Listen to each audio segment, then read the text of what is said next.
Yes. And I do agree. Hello. Well, hello, Hunter. Hey, Mom. Hello. Cookies. Cookies. Oh my goodness, thank you. My mom's the best. She's the best. Thank you. We can either cut that or leave it in, but my mom is amazing. We'll leave it in. Cookies have to be left in. She gave us cookies. She gave us cookies. I feel like a teenager. It's great. It reminds me of like when I'd have people over for sleepovers. Yeah. And my mom would make like a special breakfast of toaster strudels. Oh, that sounds amazing. For me and my buddies. Oh, that was the best time, I gotta tell you. Awesome. What were we saying? Oh yeah, What were we talking Xenoblade about? 2 and its own merits. Xenoblade 2 is not the best RPG I've ever played, I will say, but it is my favorite. There's a distinction there. Yes. I'll say the best RPG I've ever played is Persona 5. Because I can tell it's just... Granted. I'm not saying that it is a classic. I'm not saying it is a revolutionary game. But it is the most streamlined turn-based RPG I've ever played. And it has taken all the mechanics of a turn-based RPG and made them the most bearable. You know what I've noticed something about me in my old age? Yes. I have no freaking patience. Oh yeah. I have no patience for turn-based RPGs. I tried to play Final Fantasy VII, but I ended up playing the Switch port that I have here. Mm-hmm. I could not be getting through that game if not for the fast-forward feature. The fast-forward feature makes that game bearable. Oh, look, it's Fiora. She followed us anyway because she protects her boys. I love Fiora so much. Because she knows her boys would get in trouble without her. Oh, yeah, definitely. See? They left shit behind. Yep.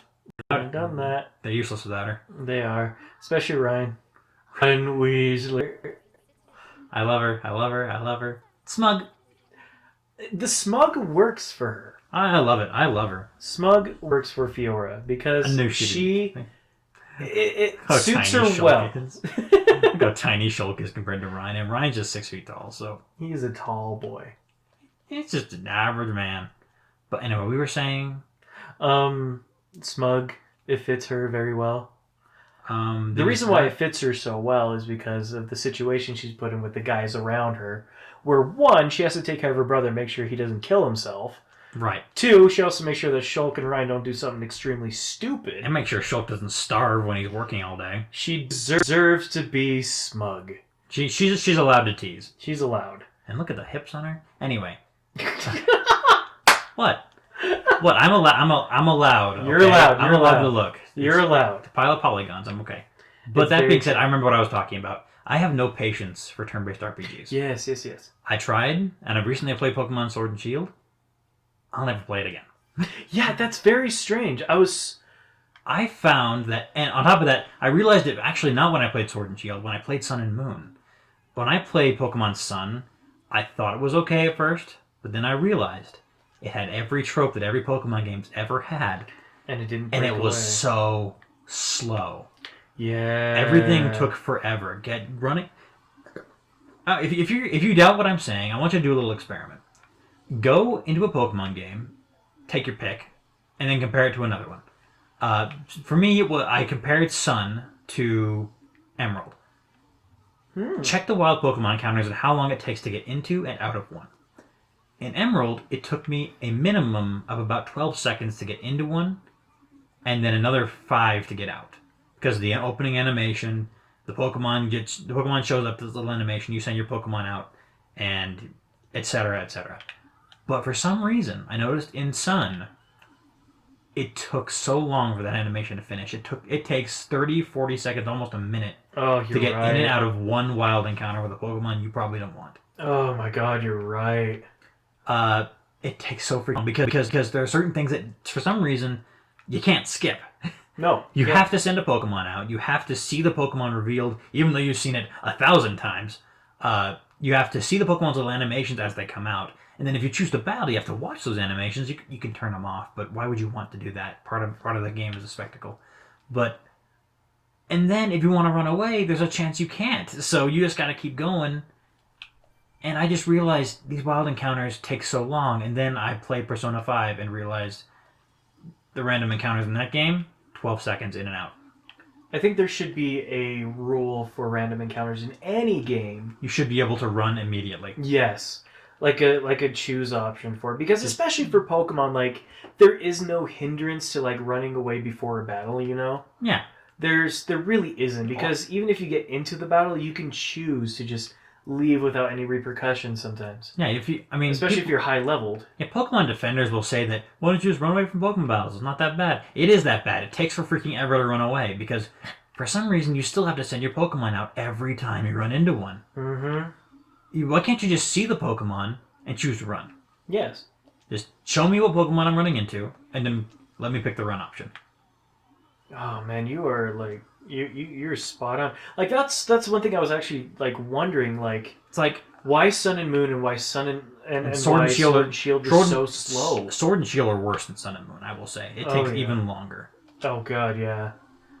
That's why I haven't touched Sword ever since the reveal for the expansion came out. Yeah, and that's coming out this month, I think. Yeah, and I didn't even realize it did. I forgot. I mean, they added a few Pokemon I want. Luxray, for example. Yes. I saw that. I was like, ooh, I want that. I'm going to pick up the game again for a bit, but once I've got what I want, I'm going to probably just leave it. And that's a sad thing, because you don't want that to happen to a game. Like, if you like a game, you're going to want to play it every day. Like, okay, no lie, confession time, I sunk 410 hours into Xenoblade 2. Yeah, no, I'm about the same. 410 hours into a single game. That's how you know a game has got you hooked.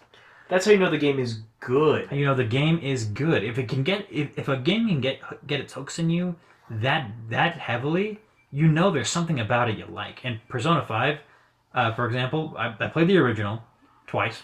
I got about 150 hours in that one, and now I'm playing Royal, and I'm at about 70, and I'm not stopping. Beating that one. Vanilla, which is fine. It's totally good.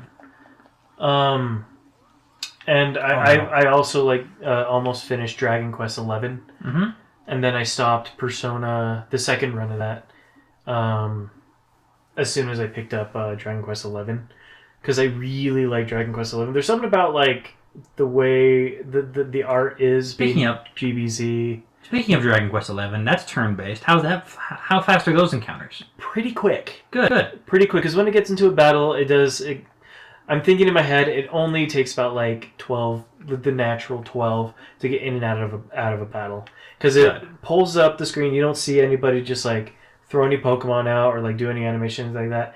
It goes into the random encounter, and you just see like, so and so appeared, and then it gets right into it gets right to the screen. You see your enemy, and you can choose to fight or run. And if you choose, that's all I'm asking for. Yeah, and they made it fun with that though. With running, there's two different options. There's actually three. You can play in a 2D mode, where it takes you back to like the throwback days. Heck yeah! The entire game is made 2D and sprites. That is awesome. And they also have another version where you can move around while you're attacking in turn-based. Oh, kind of like in Xenoblade. Kind of like in Xenoblade, but the auto or more like Final Fantasy remake. You can move around, and of course it's still turn-based. So if you choose an attack, you'll attack right there on the spot, regardless of how far you are from the creature. But you can choose to change it up, and you can also walk to the outer ring like you can in Xenoblade and choose to run away from the battle. Or you can do the classic mode, where it's like just normal RPG, and then just run. And the runs are usually pretty easy to get out of.